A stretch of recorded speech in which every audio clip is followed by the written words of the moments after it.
filho de Valdemar e Odete, nascido em Campos do Jordão em 1943.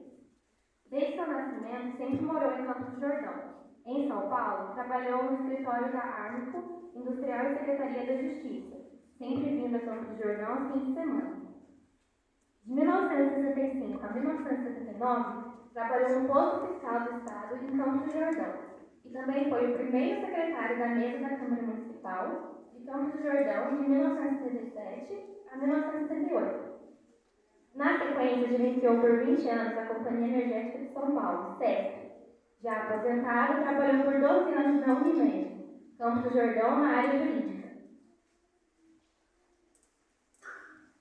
Colecionador de fotos antigas de Campos do Jordão, atualmente com acervo aproximado de 30.000 fotos, de 1912 a 1980, tendo uma exposição permanente com 320 fotos no Museu da Imagem e do Som da Prefeitura Municipal da Estância de Campos do Jordão, e uma exposição com 66 fotos na Estrada de Ferro, Campos do Jordão, em Pindamonhangaba. Nos últimos 2 anos, lançou 2 livros de sua autoria. O primeiro sendo Castelo de Paiva e sua interessante conexão com Campos do Jordão, e em seguida o segundo livro publicado, Reminiscências. Em 2008, lançou o site Campos do Jordão Cultura, onde coloca fotos históricas da cidade, homenagens às pessoas importantes e crônicas sobre a nossa história.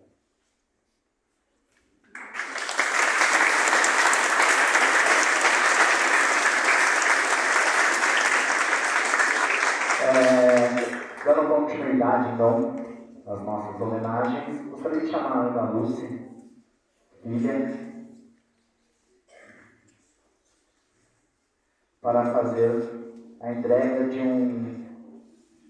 um agrado, de um presente em nome da escola para o senhor Edmundo nessa manhã. Então, por favor, receba esse carinho como sinal do nosso respeito, da nossa admiração pela sua obra na história de Campos do Jordão. Muito obrigado, senhor Edmundo.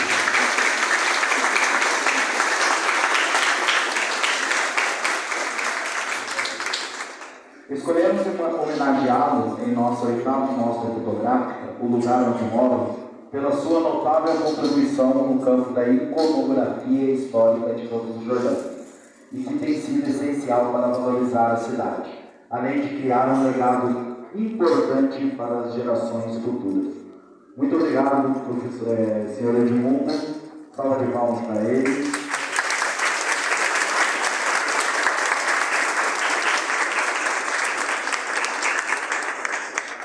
E antes de dar início às nossas apresentações, que temos algumas apresentações, gostaria de passar a palavra para o senhor, se assim o senhor desejar. Bom dia a todos. Para mim é uma grande honra estar aqui presente nessa oportunidade, recebendo essa homenagem, e na realidade eu agradeço muito, mas eu acho que não sou tão merecedor assim, porque eu acho que minha obrigação é valorizar a minha terra, a minha cidade, né?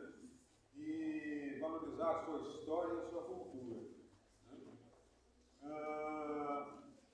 Eu comecei esse trabalho de colecionar fotografias em 1976. Né? Enfrentei muitas dificuldades, né, nessa época, mas eu continuei e não parei. Aí eu fui fazendo um acervo de fotografias antigas, porque eu chegava na casa das famílias antigas de Campos do Jordão e pedia que me emprestassem as fotografias antigas para tirar cópia. E muitos deles falaram: olha, você me desculpa, mas eu não vou te emprestar, porque eu já emprestei para fulano e Beltrano e eles levaram as fotografias e não devolveram mais. Eu falei: mas isso não vai acontecer comigo. Aí então eu tive que fazer um aparelhozinho, até o Pedro Paulo Filho, meu saudoso amigo Pedro Paulo, grande historiador de Campos do Jordão, denominou como geringonça, né, que eu mandei fazer uma serralheria, uma peça onde eu colocava a máquina fotográfica, né, e a fotografia eu botava em cima da mesa, focalizava bem a fotografia e batia a foto, e depois tinha que mandar revelar o filme para fazer as cópias da fotografia. Naquele tempo não tinha scanner, não tinha nada disso. Né? Então eu, naquela época, eu consegui arquivar mais ou menos 10 mil fotografias, todas tiradas, cópia, um filme e revelada a fotografia, né? Que até quem revelava primeiro o Mário da Shimazu aqui, né? E eu fazia as cópias. Depois que apareceu o scanner, aí ficou mais fácil, né? E aí as pessoas, inclusive, começaram a ter mais confiança, me emprestavam as fotografias, eu levava as fotografias para casa, escaneava, né? Arquivava as fotografias já digitalizadas e devolvia as fotografias para os seus proprietários. Então, para mim, eu sempre costumo dizer que a história ela tem que ser registrada ou através de fotografia ou através de escrito. Porque se ela não for registrada através da fotografia ou através de um escrito, ela acaba se perdendo no tempo, né? E depois ninguém mais vai ficar sabendo da história, né? Só para vocês terem uma noção a respeito disso aí, eu lancei o primeiro livro meu, foi Castelo de Paiva e a sua interessante conexão com Campos do Jordão. Por que eu escrevi esse livro? Eu escrevi porque se essa história não fosse escrita, ela já teria se perdido no tempo, porque a maior parte das pessoas de Campos do Jordão não acompanharam essa história como eu acompanhei. Porque na realidade o Sebastião de Oliveira Damas, que foi o grande construtor da estrada de ferro aqui em Campos do Jordão, ele era nascido em Castelo de Paiva, que é uma cidade de Portugal, na região do Aveiro, né? E o Sebastião de Oliveira Damas, por incrível que pareça, ele era amigo do meu avô Joaquim Ferreira da Rocha, que também era de Castelo de Paiva, e que veio para Campos do Jordão junto com a construção da estrada de ferro, porque ele convidou o meu avô para participar da construção da estrada de ferro Campos do Jordão. Ele foi buscar em Portugal também o Floriano Rodrigues Pinheiro, que dá o nome dessa rodovia que liga aqui a Campos do Jordão a Dutra, que também era de Castelo de Paiva. E na realidade eu fui descobrir que nós tínhamos 15 pessoas de Castelo de Paiva que vieram morar em Campos do Jordão e participaram ativamente da nossa história, né? Então eu falei, bom, se eu não escrever isso aí, ela se perde no tempo e ninguém vai ficar sabendo no futuro. Então eu resolvi escrever esse livro, Castelo de Paiva e a sua grande conexão com a Estrada de Ferro do Jordão. E nessa pesquisa que eu fiz da Estrada de Ferro, eu fui descobrir coisas importantíssimas, né?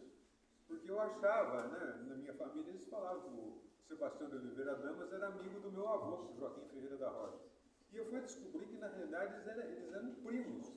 Os avós paternos do meu avô eram os avós maternos do Sebastião de Oliveira Damas. Então, eu cheguei a descobrir que eles eram primos, não eram só amigos, né? E descobri muitas outras coisas. Descobri um português de Castelo de Paiva, que era o Carlos de Oliveira Rocha, que foi o que construiu esse prédio aqui em Inverness, aqui na praça, né? Onde tem a esquina do Sabor lá, né?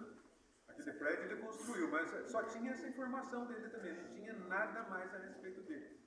E eu ia fazer o livro sem a fotografia dele, sem os dados dele, só tinha o nome.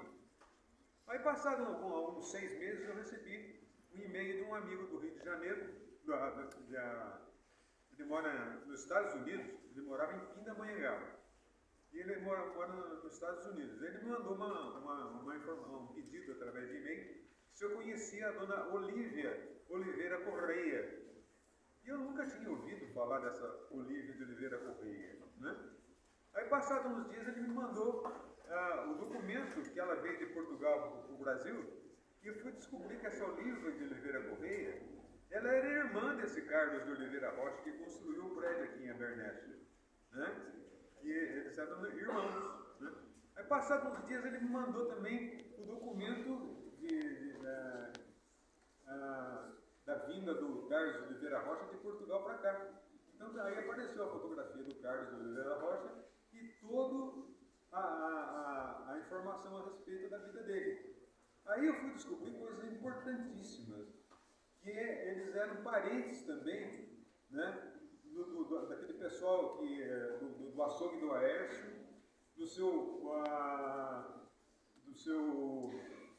Lídio Correia da Silva, que tinha um açougue no mercado municipal, E foi descobrir uma série de pessoas importantíssimas de Campos do Jordão que eram parentes deles também.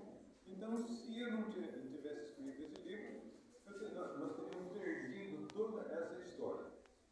E o que eu digo sempre, e eu faço questão de afirmar aqui, é que vocês, se souberem de alguma história, escrevam e deixem registrado. Se não escrever e não deixar registrado, ela acaba se perdendo no tempo e a história e a cultura da cidade vai se perdendo. Né?